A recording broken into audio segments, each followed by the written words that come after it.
Good evening. Good evening. Is that working? Yep. Good evening. And thank you to Arnaud for the opportunity to speak to you tonight. It's always great fun to be at the high end of a wave when you've got an audience that used to be 30 people, you say 4 years ago, and now we have 500. So I think this is a really good reflection on the progress that RiseUp is making in the market. What I wanted to do today is to talk to you about some of Fosway's research around learning innovation, a little bit about AI, but I also want to kind of bring you an industry view. Obviously, Arnaud's talked around the perspective from RiseUp, the opportunity and the advances trying to make, and Jasmine's talked about, an example or sort of use cases around where AI can apply. I want to sort of anchor this a bit more about what's really going on within big companies and where are they at with this journey as well, and what are some of the challenges that they face around it, and many of which is not to do with technology, right? It's to do with the basis of their day-to-day existence. We've just come out of a period with pandemic where digital learning had a massive acceleration. The pandemic was a huge game changer for the whole digital industry with a huge acceleration on it, into a point now where the economy's changed, there's a focus around different kind of dynamics. We still have huge issues around skills, around talent, and the lack of skills in organizations, and the need to transform and change even faster than we've ever done before. L&D and the learning world is at the heart of a lot of that change. We can't hire those skills, we have to build them, right? So where do we do from? So Fosway's research is really aimed at European headquartered multinational companies. I set up Fosway 26 years ago, nearly 27 years, and it's in reality we've tracked this whole evolution in the market around learning, around talent, around HR, and really trying to understand where this is going towards. And I want to kind of just in 10 minutes or so, 10, 15 minutes, really just focus around that. What's really ultimately driving that innovation? If you think about the learning system side of this, particularly around the evolution in the past from training and training management into learning and learning management, that's was a huge change in the market through things that are focusing around moving away from still managing learning on classroom training to e-learning into a whole plethora of different learning channels, almost a more omni-channel strategy towards learning and learning content and where that can come from. The whole growth of the learning experience story and the LXP, and is this a separate category or not or whatever, it's always been changing through that whole period, and it will continue to change and accelerate going forward, and AI will be a massive impact on that change going forward. These bullets, I'm not going to talk through them individually, but these are extracted trend statements that come out of our Learning Systems 9-grid report. It always sounds better in French. 9-grid, what's that in French?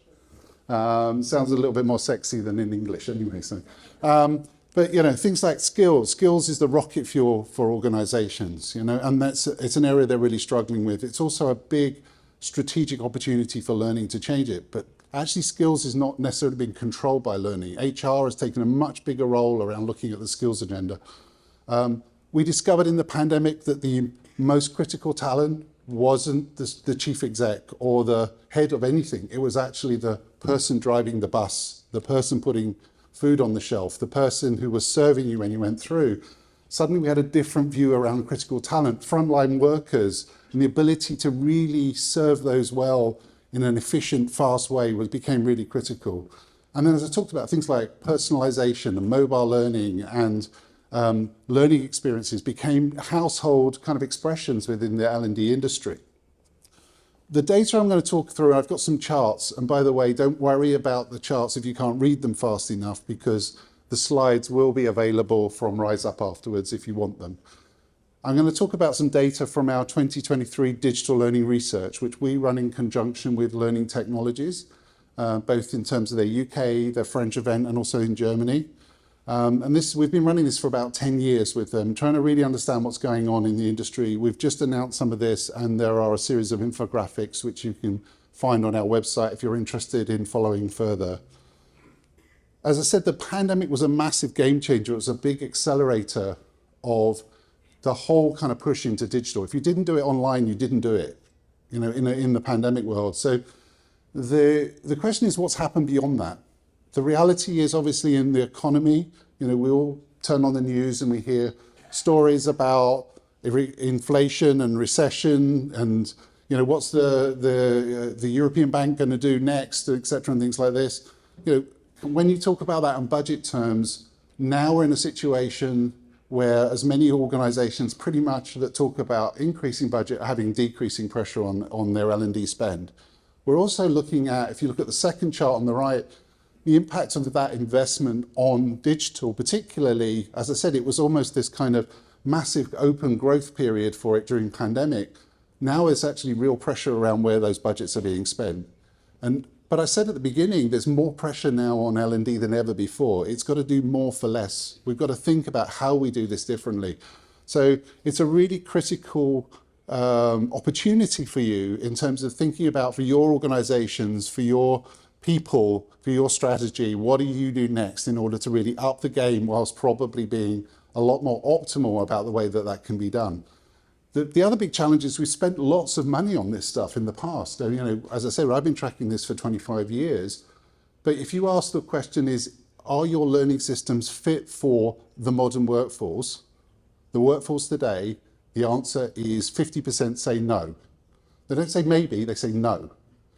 So although we've spent a lot of money on technology, we've still got a long way to go to really think about how those learning systems serve the needs of a modern business. And that business is now changing faster than it's ever before. We also have kind of a fatigue risk. If I think about learning after the pandemic, where everything got shoved online, most of it wasn't very good. It was just done online. Now we have a fatigue issue. A third of companies think that their learners are more, they're more tired of digital. They're not interested. Their engagement with it has gone down. So there's a growing issue also around the fatigue around the learning offer. And I think as an industry we talk a lot about learning experiences. It's probably been the big buzzword of the last 3 or 4 years in the learning industry. And it kind of covers a multitude of sins. It means lots of things to different people. This is a chart that's looking at what the priorities that companies have around enhancing those learning experiences. Right? And when you look at the charts, it's not about, can I have a nicer user interface? It's about much more than that. It's about connecting to skills. It's about, if the context is around careers, it's about how do I really connect and link into those career opportunities. It's about coaching. Jasmine touched on the idea of digital coaching within that. That's a significant area of growth. It's about analytics and it's about intelligence. It's about understanding how these things connect. And it's about also integrating them into the workspace. So I completely agree with Arno there. We talk about learning as if it isn't work. This is the fundamental problem we have. Learning is work, work is learning. We need to be able to integrate those two things together much more intimately. When I look at how we use technology to support that though, the green line here is we think we're advanced in doing it. And as you can see on here, the green line's not very big on anything other than maybe the old school learning portal. We're not very advanced in thinking about how we do that. We've got to change this quickly. If we're going to change the digital fatigue situation, if we're going to be more optimal about the way we do learning, and for learners and drive a better experience, we have to change this. And personalization is really near the top of this. There was a point on the bullet point earlier that says personalization of learning, not just of recommendations. It's not just a question of saying, oh yeah, I think these are the 3 courses you do, but the same 3 courses you do, I do. Right? Your context is different to mine. How do we optimize learning at a deeper level? And this is the opportunity, and I think, again, AI will take us further on that journey. Just picking up on that theme then, just to add a little bit more on the AI. It's funny, when we do vendor briefings, we spend a lot of time listening to them and we sort of count the clock to see when they're going to talk about generative AI. Because typically, every company now has to have a generative AI story or their investors are like, going to go somewhere else. So it's a really huge story. The issue, for me, it's an interesting one because I spent the first 7 years of my working life doing AI 40 years ago. 40 years ago. So, and actually a lot of the technologies we're talking about are just evolutions of the things we were playing around with then. The difference is the scale and the stack we're doing it on is very, very different. So what about AI? So again, Arno already kind of touched on some data around this. I mean, it's quite interesting. L&D, I would say, is a very conservative function. It might talk about innovation a lot, but it's actually quite innovation averse. But a third of the people think that AI is going to have a great impact within the year. That's the speed we're interesting. Another third or 40% think it's going to have quite a lot of impact. That's nearly 3/4 of people we're looking at, 70% think it's going to have a significant impact in a year. That's almost unheard of within any technology trend we've looked at within learning. More than 2/3 believe that the hype is not overhyped, that it's real, right? We, again, talk a lot, and you'll see Fosway presentations around not believing the hype, getting beyond it. But again, 2/3 of people think it's not hyped. And nearly 40% are already seeing some kind of modest impact today. So there's some really, we're starting to see that shift, and every vendor is really focusing around this on their roadmap. Hard for them to deliver, though, real outcomes from it. So this is where you'll start to see the differences. What are the top 5 of adoptions? In some ways, Jasmine's already talked about those. How do we make learning much more efficient? The easiest way of making learning efficient is stopping you doing what you don't have to do, optimizing that out. Not just personalizing the recommendations, but the path you take through it. How do we improve the effectiveness? How do we improve what people remember? How do we make it more personal? How do we make it more adaptive? These are the kinds of areas that we're looking at.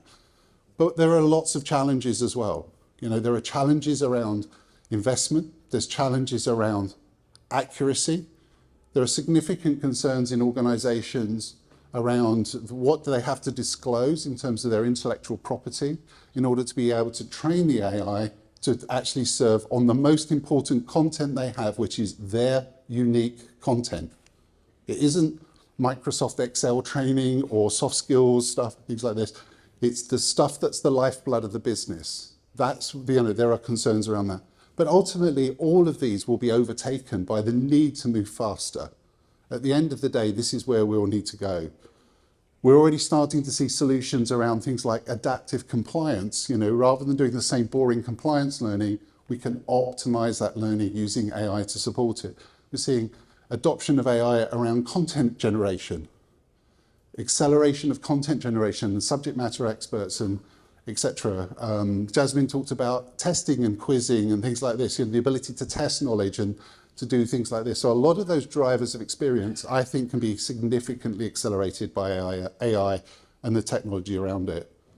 My last real slide is kind of an industry slide and probably almost illegible for you. And one of the things I realized actually was it's an image, so I couldn't really do much about that. So, but one of the things that's interesting is think about that where AI impacts the industry. Where does it impact the technology and platforms? Where does it impact the content and the content services creation? Fancy having a business where you were doing custom e-learning generation that used to take, however much time, and now people want to press a button and generate it straight out the other end. So there are some really big impacts that are going to happen around that. Also around marketplaces, around the aggregation of content, around the blending of content around it, and ultimately of the management delivering training services. The interesting thing there is the blue boxes on that diagram, if all you can see is those, the impact of that will be very short term. We're already starting to see that impact the market today. So there's a significant shift that's happening. So I hope you found some of that useful. As I said, the slides, the charts will be available afterwards from Rise Up. So please talk to them if you want those. Obviously, I'll be on the boat. I will not be dancing. You'll be very grateful.